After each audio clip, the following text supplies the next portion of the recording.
నాయకులందరికీ, సిబ్బందికి, ముఖ్యంగా ఈరోజు భూ నిర్వాసిత కుటుంబాల సంబంధించి ఉద్యోగ పత్రాలు పొందుతున్నటువంటి లబ్ధిదారులందరికీ కూడా ముందుగా నా హృదయపూర్వకమైనటువంటి నమస్కారం.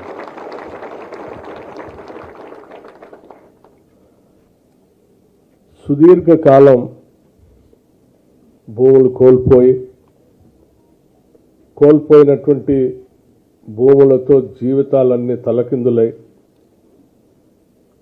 దిక్కుతోచనటువంటి పరిస్థితుల్లో ఏదో ఒక ఉద్యోగం దొరికితే కుటుంబాలు నిలదొక్కుని బతకొచ్చనేటువంటి ఆశతో ఉద్యోగాల కోసం తిరిగి అలసిపోయినటువంటి కుటుంబాలన్నింటినీ కూడా ఈరోజు ప్రజాప్రభుత్వం ఇందిరమ్మ రాజ్యం రాష్ట్ర ముఖ్యమంత్రి రేవంత్ రెడ్డి గారి నాయకత్వంలో పనిచేస్తున్నటువంటి ప్రజాప్రభుత్వం యావత్ క్యాబినెట్ అంతా కలిసి అందరికీ ఉద్యోగాలు ఇవ్వాలనేటువంటి ఒక గొప్ప సంకల్పంతో ఈరోజు నిర్ణయం తీసుకొని ఈరోజు మీ అందరికీ ఉద్యోగాలు ఇచ్చేటువంటి అవకాశం మా అందరికీ కలిగింది.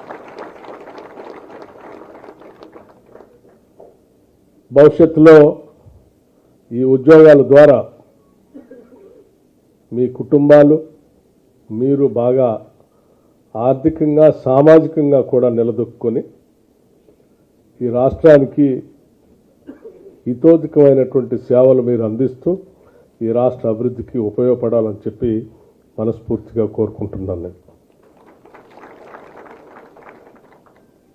మీ అందరికీ మరొకసారి ఉద్యోగాలు పొందుతున్న మీ అందరికీ, మీ కుటుంబ సభ్యులకి, మీకోసం ఇన్ని సంవత్సరాలు మీ వెనక ఉండి పోరాటం చేసినటువంటి స్థానిక శాసనసభ్యుడు, స్థానిక శాసన మండలి సభ్యులు, మీ జిల్లాకు సంబంధించినటువంటి మంత్రివర్గ సహచరులు కోమటిరెడ్డి వెంకటరెడ్డి గారు, అట్లాగే ఉత్తమ్ కుమార్ రెడ్డి గారు, స్థానికంగా ఉన్నటువంటి పార్లమెంట్ సభ్యులు అందరూ కూడా మీ అందరికీ ఉద్యోగాలు కల్పించాలనేటువంటి ఒక మంచి సంకల్పం వారి మనసుల నిండా ఉన్నది కాబట్టి ఈరోజు ఇది సాధ్యమైందని చెప్పడానికి కూడా నాకు ఎటువంటి సందేహం లేదు. మీకు తెలియంది కాదు, ఈరోజు ఉద్యోగాలు పొందుతున్నటువంటి వాళ్ళలో చాలామంది ఆర్ఓఎఫ్ఆర్ పట్టాల ద్వారా ఉద్యోగాలు పొందుతున్నటువంటి వాళ్ళు కూడా ఉన్నారు. ఆర్ఓఎఫ్ఆర్ పట్టాలంటేనే ఆనాటి యూపీఏ ప్రభుత్వం సోనియా గాంధీ గారి నాయకత్వంలో ఈ చట్టాన్ని తీసుకొచ్చి ఆ భూములు సాగు చేసుకుంటూ బతుకున్నటువంటి వాళ్ళు గౌరవంగా బతకటం కోసం మీ అందరికీ పట్టాలు ఇప్పించేటువంటి కార్యక్రమాన్ని పార్లమెంట్లో చట్టం చేసి చేయటం వల్లనే ఆనాటి కాంగ్రెస్ ప్రభుత్వం ఉమ్మడి రాష్ట్రంలో డాక్టర్ వైఎస్ రాజశేఖర రెడ్డి గారి కాంగ్రెస్ ముఖ్యమంత్రిగా ఉన్నప్పుడు ఈ ఆర్ఓఎఫ్ఆర్ పట్టాలు రాష్ట్ర వ్యాప్తంగా చాలా చోట్ల ఇచ్చాం. అందులో భాగంగా ఇక్కడ ఉన్నటువంటి పరిసర ప్రాంతాల్లో ఉన్నటువంటి ఆ పరిశ్రమ ప్రాంతాల్లో ఉన్న కుటుంబాలకు కూడా చాలా పెద్ద ఎత్తున ఆనాటి కాంగ్రెస్ ప్రభుత్వం తీసుకొచ్చినటువంటి చట్టం, ఆనాటి కాంగ్రెస్ ప్రభుత్వం పంపిణీ చేసినటువంటి భూములు, ఆ భూముల పైన పట్టాలు పొందినటువంటి మీ అందరికీ మళ్ళీ తిరిగి కాంగ్రెస్ ప్రభుత్వమే ఉద్యోగాలు ఇచ్చేటువంటి కార్యక్రమం చేస్తుంది.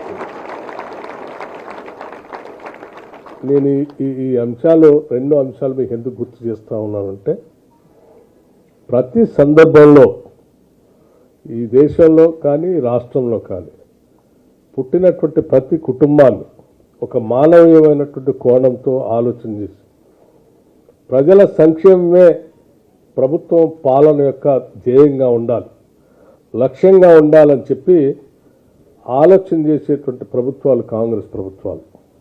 అందుకే అటువంటి గొప్ప చట్టాన్ని ఆ రోజు తీసుకురాగలిగారు. ఆ తీసుకొచ్చిన చట్టం ద్వారా మరొక గొప్ప చట్టం కూడా తీసుకొచ్చారు.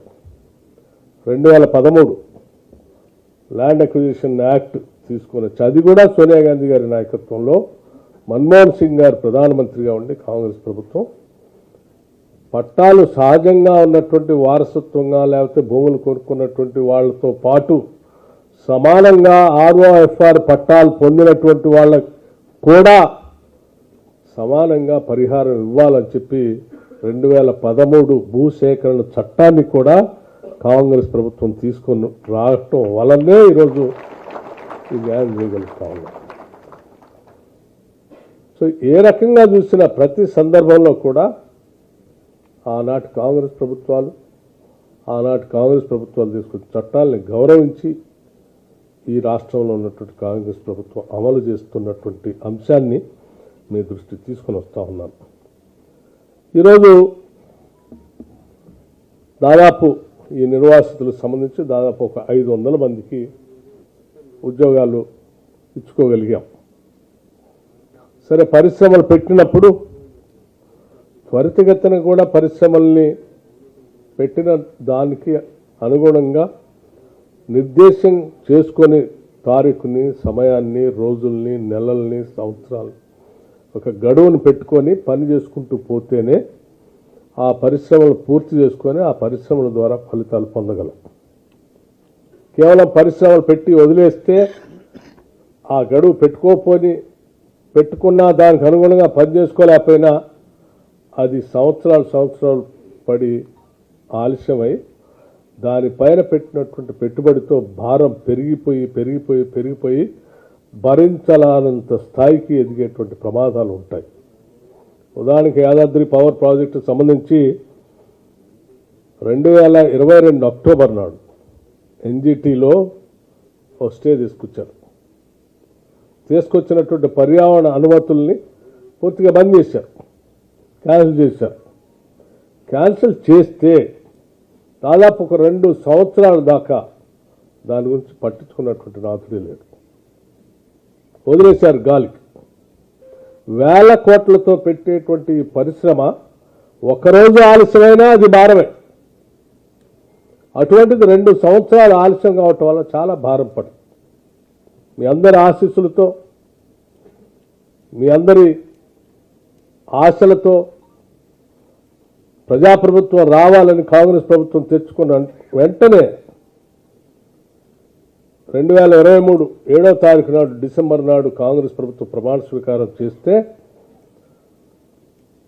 వెంటనే కేవలం 2 నెలల్లోనే దీనికి సంబంధించి రివ్యూ చేసి 2024 ఫిబ్రవరి కాంగ్రెస్ గవర్నమెంట్ ఆనాడు ఆ జిల్లాలో కలెక్టర్గా పనిచేస్తున్నటువంటి హరిచందన్ గారు అనుకుంటా బహుశా వారితో మాట్లాడి ఇది పెండింగ్ ఉండటం వల్ల చాలా భారం పడుతుంది, వెంటనే మీరు అక్కడ ప్రజల యొక్క అభిప్రాయ సేకరణ కార్యక్రమాన్ని తిరిగి తీసుకొని మనం దాన్ని సబ్మిట్ చేసి పర్మిషన్ తెచ్చుకొని ప్రాజెక్టు ముందు పోయే కార్యక్రమం తీసుకోకపోతే ఇంకా చాలా భారం పడుతుందని చెప్పి ఇక్కడ నుంచి రోజువారీగా దాన్ని పర్యవేక్షణ చేస్తూ అక్కడ పబ్లిక్ హియరింగ్ చేపించి ఆ పబ్లిక్ హియరింగ్ వెంటనే పంపించి దానికి సంబంధించినటువంటి పర్మిషన్స్ కూడా తీసుకొని వచ్చి పనులు మొదలుపెట్టే కార్యక్రమాన్ని కాంగ్రెస్ ప్రభుత్వం చేపట్టింది. ఆ 2 సంవత్సరాల కాలం చాలా భారంగా మారింది. అందుకే కేవలం పర్యావరణ పర్మిషన్ తీసుకొచ్చి పనులు మొదలుపెట్టించడమే కాదు, ఈ యాదాద్రి పవర్ ప్రాజెక్టు సంబంధించి బహుశా చాలాసార్లు రివ్యూ చేసి ఉంటాను నేను. హైదరాబాద్ పిలిపించి ఇక్కడ రివ్యూ చేయడమే కాకుండా అక్కడ కూడా వచ్చి రివ్యూ చేసి క్యాలెండర్ ఫిక్స్ చేశాం. ఏ రకంగా ఫిక్స్ చేశామనంటే ఈ డేట్ వరకు ఈ ప్రాజెక్ట్ కంప్లీట్ అయ్యి ఈ జాతికి అంకితం చేయాలి. అలా చేయాలి అంటే సంవత్సరం లోపల ఎంతవరకు పని పూర్తి చేయాలి, నెల ఎంతవరకు పని పూర్తి చేయాలి, వారం ఎంతవరకు పని పూర్తి చేయాలని క్యాలెండర్ ఫిక్స్ చేసి మీరు ఫిక్స్ చేసినటువంటి క్యాలెండర్ ప్రకారం వారానికి అది పూర్తయిందా లేదా, ఆ వారంలో చేయాల్సిన పని పూర్తి కావచ్చు ఎందుకు కావట్లేదని ప్రతి వారం కూడా దాన్ని రివ్యూ చేసే కార్యక్రమం చేపట్టబట్టే ఈరోజు త్వరితగతిన ఇప్పటికే మనం 2 యూనిట్లని మనం అంకితం చేయగలిగాం, గ్రిడ్కి కలపగలిగాము అక్కడి నుంచి పవర్ ప్లాంట్.